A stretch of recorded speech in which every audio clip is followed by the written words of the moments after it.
और सीधा रुख करते हैं इस वक्त की बड़ी खबर का। होटल से बाहर निकले हैं एकनाथ शिंदे। इस वक्त की बड़ी खबर आपको बता दें, होटल के बाहर एकनाथ शिंदे का बयान भी सामने आया है। हिंदुत्व के मुद्दे को आगे ले जा रहे हैं।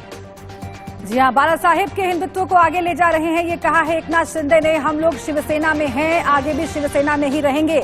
और ये सूत्रों के हवाले से खबर आ रही है कि दिल्ली मुंबई आ सकते हैं एकनाथ शिंदे, ये जानकारी मिल रही है। और इसी खबर पर ज्यादा बात करने के लिए उज्जवल निकम हमारे साथ जुड़ गए हैं, वरिष्ठ वकील। बहुत बहुत स्वागत है सर आपका इंडिया न्यूज पर। सबसे पहले यही समझना चाहेंगे कि एकनाथ शिंदे लगातार एक्टिव हैं, बीजेपी मीटिंग कर रही है, लेकिन जिन विधायकों पर ये तलवार लटक रही है कि डिस्क्वालिफिकेशन हो सकता है, सुप्रीम कोर्ट के फैसले के बाद ये पूरा जो मामला है किधर जाता हुआ दिख रहा है। क्या उद्धव सरकार को इस्तीफा देना होगा आने वाले वक्त में? देखिए, आज तो यह कहना बहुत मुश्किल है, लेकिन सुप्रीम कोर्ट ने इस पे आज कल कोई फैसला नहीं दिया है।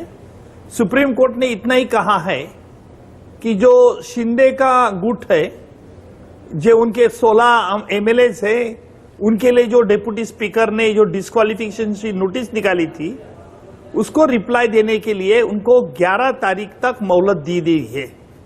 और इतना ही नहीं, तो सुप्रीम कोर्ट ने कल डिप्टी स्पीकर और शिवसेना के व्हिप और इनको एक नोटिस जारी करके उनको भी हलफनामा कोर्ट में सुपुर्द करने को कहा।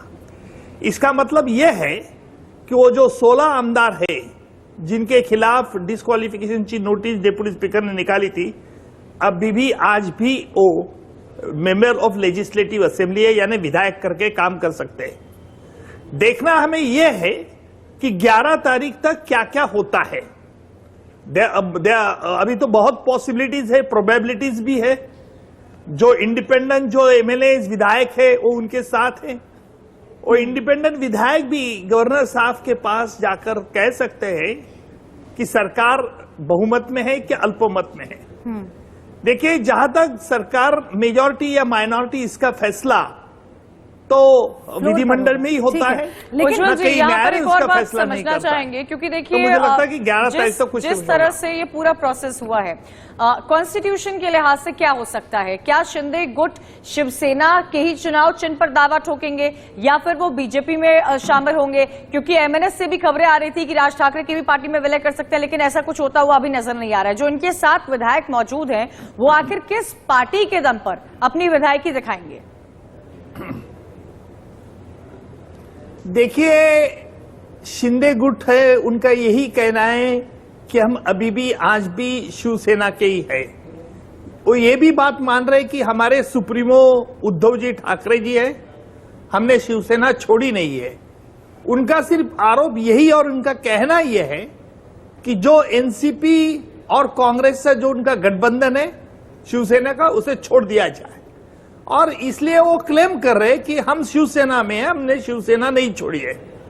लेकिन जहां तक शिवसेना का व्हिप का कहना है कि इन्होंने पार्टी का व्हिप को नकारा है, माना नहीं, इसलिए वो डिस्क्वालीफाइड हो सकते हैं।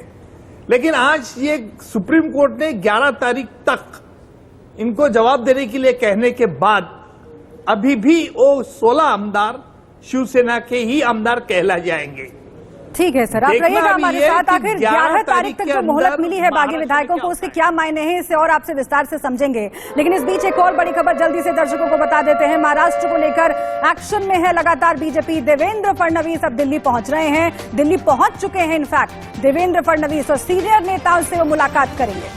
इसी बीच आपको बता दें, जेपी नड्डा और अमित शाह से उनकी मुलाकात होने वाली है। महाराष्ट्र में सरकार बनाने को लेकर मंथन होगा और यह मुलाकात अपने आप में काफी अहम है। कुछ दिन पहले भी आपको याद होगा, देवेंद्र फडणवीस जो है दिल्ली पहुंचे थे, जेपी नड्डा से मुलाकात हुई थी, कई मायने उस मुलाकात के निकाले भी गए थे। और अब से फिर जिस तरह से शिंदे गुट लगातार मजबूत होता जा रहा है, सुप्रीम कोर्ट की तरफ से 11 जुलाई तक की राहत मिली है, इन सबके बीच देवेंद्र फडणवीस का दिल्ली पहुंचना कहीं ना कहीं बहुत बड़े संदेश देता है। उज्जवल जी लगातार हमारे पास साथ बने हुए हैं। उज्जवल जी, यहाँ पर एक और चीज मैं समझना चाहूंगी, क्योंकि देखिए उद्धव ठाकरे लगातार ये दावा कर रहे हैं, आदित्य ठाकरे भी दावा कर रहे हैं कि बाला साहेब ठाकरे की शिवसेना हमारी है, जो विधायक हमारे साथ मौजूद है। इन सबके बीच में उनका यह भी दावा है कि कुछ ऐसे शिंदे गुट के विधायक हैं जो उनके संपर्क में हैं। शिंदे गुट में भी 2 गुट बने हुए हैं और एक गुट उनमें से उद्धव ठाकरे और आदित्य ठाकरे के संपर्क में है।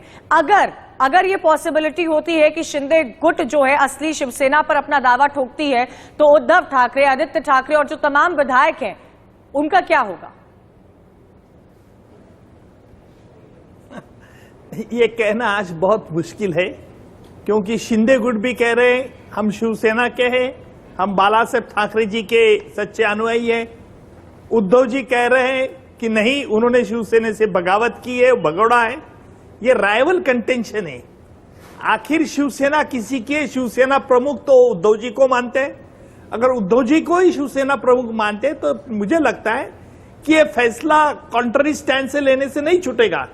ये फैसला आखिर तक इलेक्शन कमीशन तक जा सकता है कि कौन सी पॉलिटिकल पार्टी को रिकॉग्नाइज किया जाए। ये पार्टी स्प्लिट भी हो सकती है, लेकिन अगर पार्टी स्प्लिट होगी तो बड़ा मुश्किल एंटी डिफेक्शन लॉ आ सकता है। और मुझे लगता है कि इसीलिए शिंदे गुट ने सोच चाल चली है, सोच के कि हम रहेंगे तो शिवसेना में ही रहेंगे, हम शिवसेना से गद्दारी नहीं करेंगे, ऐसा उनका कहना है, मानना है। ठीक है, लेकिन अभी महाराष्ट्र में क्या होता है, ये बड़ी दिलचस्पी चीज क्या होता है, ये बहुत दिलचस्प है और लगातार एक के बाद एक अपडेट भी मिलता चला जा रहा है जो बहुत दिलचस्प है। आप रहिएगा हमारे साथ सर। और इस बीच जानकारी है कि थोड़ी देर में महाराष्ट्र कैबिनेट की बैठक होने जा रही है। बैठक में वर्चुअली उद्धव ठाकरे जुड़ने वाले हैं। डिप्टी सीएम अजीत पवार भी वर्चुअली इसमें जुड़ेंगे। कोरोना संक्रमित है डिप्टी सीएम अजीत पवार, बैठक होने वाली है और इस बैठक में कई फैसले भी लिए जा सकते हैं। संजय शर्मा हमारे सहयोगी जुड़ गए हैं इस खबर पर हमारे साथ। संजय, उद्धव कैबिनेट की मीटिंग होने वाली है, उद्धव ठाकरे इसमें जुड़ेंगे वर्चुअली, किस तरह की बातचीत आगे बढ़ेगी? क्योंकि बीजेपी के खेमे में बहुत हलचल है, मीटिंग्स का दौर चल रहा है, देवेंद्र फडणवीस दिल्ली आ रहे हैं, उद्धव ठाकरे किस तरह के विकल्पों पर विचार कर रहे हैं? देखिए, अब उद्धव ठाकरे के हाथ में बहुत सारी चीजें बची नहीं है। वो जानते हैं कि उनकी जमीन खिसक चुकी है, सरकार कभी भी जा सकती है, क्योंकि सरकार जाने के लिए बीजेपी ने तारीख तय कर ली है। देवेंद्र फडणवीस दिल्ली पहुंच चुके, कुछ ही देर में उनकी मुलाकात केंद्रीय गृह मंत्री अमित शाह से होने जाएगी और इस मुलाकात में जब देवेंद्र फडणवीस की मीटिंग होगी अमित शाह से, तब उस मीटिंग में तारीख तय हो जाएगी कि किस तारीख को विधानसभा में विश्वास मत लाना चाहती है बीजेपी, या विश्वास मत ट्रस्ट वोट के लिए उद्धव सरकार से मांग करेगी। हालांकि बीजेपी खुद न करके ये मांग हो सकता मनसे से कराए, लेकिन आज तारीख तय हो जाएगी ताकि गवर्नर पर प्रेशर डाला जाए कि विधानसभा का सत्र काल किया जाए, सरकार से अविश्वास प्रस्ताव सरकार के खिलाफ लाया जाए, सरकार से ट्रस्ट वोट मांगा जाए। तो आज तारीख तय हो जाएगी। लेकिन संजय, देखिए, एक तरफ जहां बीजेपी में इतनी हलचल चल रही है, चीजें अब तो सार्वजनिक हो गई है, सुप्रीम कोर्ट तक ये पूरा मामला पहुंच चुका है, इन सब के बीच उद्धव ठाकरे का ये मीटिंग लेना, मंथन करना, क्या आपको लगता है उद्धव ठाकरे के इस्तीफे से जुड़ी कोई अहम जानकारी मिल सकती है? क्योंकि खबर ये भी सामने आई थी कि उद्धव ठाकरे इस्तीफा देने वाले थे उस फेसबुक स्पीच के बाद, लेकिन शरद पवार ने उनको रोका और 2 बार उनको रोका इस्तीफा देने से। क्या इन सब के बीच में, जहां उद्धव ठाकरे को भी पता है कि उनकी सत्ता जा चुकी है, आदित्य ठाकरे को भी पता है, संजय राउत को भी पता है, शरद पवार को भी पता है, क्या उद्धव ठाकरे इस्तीफा दे सकते हैं? देखिए, पहले हो सकता था कि उद्धव ठाकरे इस्तीफा देने को तैयार हो गए थे, लेकिन अब वो स्थिति नहीं है। अब पूरी तरह से शिवसेना ने भी लड़ने का मन बना लिया है। साथ ही साथ एनसीपी के नेता शरद पवार के साथ जब उद्धव ठाकरे की मीटिंग हुई, उसमें शरद पवार ने मनाया कि आखिरी समय तक लड़ना जरूरी है, तो आखिरी समय तक सत्ता बचाने की कोशिशें जारी रहेंगी। उद्धव ठाकरे की ओर से, एनसीपी और कांग्रेस की ओर से भी, यानी कि पूरा महाविकास अघाड़ी पूरी कोशिश करेगा आखिरी समय तक सत्ता बचाने के लिए। यही विरोधाभास है, एक तरफ कहा जा रहा है कि उद्धव ठाकरे के पास विकल्प कम है और दूसरी तरफ ये भी संकेत मिल रहे हैं कि शिवसेना आप लड़ने के मूड में है, लेकिन लड़ने का जरिया होगा क्या, ये शायद आज मीटिंग जो होने वाली है कैबिनेट की उसमें तय हो। संजय, ये भी बताइए, देवेंद्र फडणवीस दिल्ली पहुंच गए हैं, कौन कौन से नेताओं से मुलाकात होने वाली है और क्या स्ट्रैटेजी फिलहाल बीजेपी की है? क्योंकि ये भी कहा जा रहा है सूत्रों के हवाले से कि बीजेपी फिलहाल फ्लोर टेस्ट की मांग करने का मन नहीं बना रही। देखिए, बीजेपी को जरूरत नहीं कि फ्लोर टेस्ट की मांग खुद बीजेपी करे, वो अपने सहयोगी दलों से मांग करवा सकती है।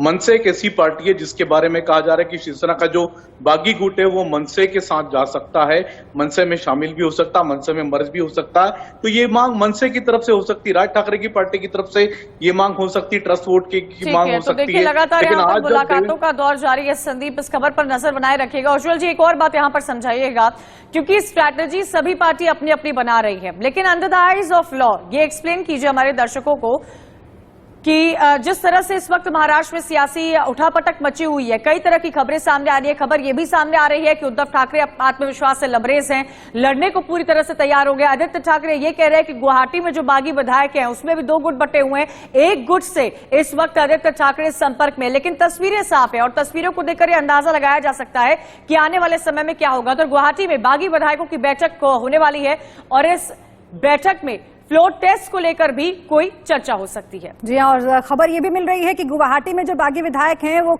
कभी ना कभी किसी ना किसी वक्त मुंबई भी जा सकते हैं, वहां पर भी उनके स्वागत की तैयारी है। तो आने वाले कुछ वक्त में हलचल और तेज हो सकती है। जो उद्धव ठाकरे ने मीटिंग बुलाई है कैबिनेट की, उस पर भी नजर रहेगी। और देवेंद्र फडणवीस जो कि दिल्ली में है, वो किन से मिलते हैं, बीजेपी क्या स्ट्रैटेजी बनाती है, एकनाथ शिंदे क्या गुवाहाटी में बैठकर स्ट्रैटेजी बनाते हैं, वो क्या गुवाहाटी से बाहर निकलेंगे, इन सब पर रहेगी हमारी नजर। बहुत शुक्रिया फिलहाल आपका संजय इस जानकारी के लिए।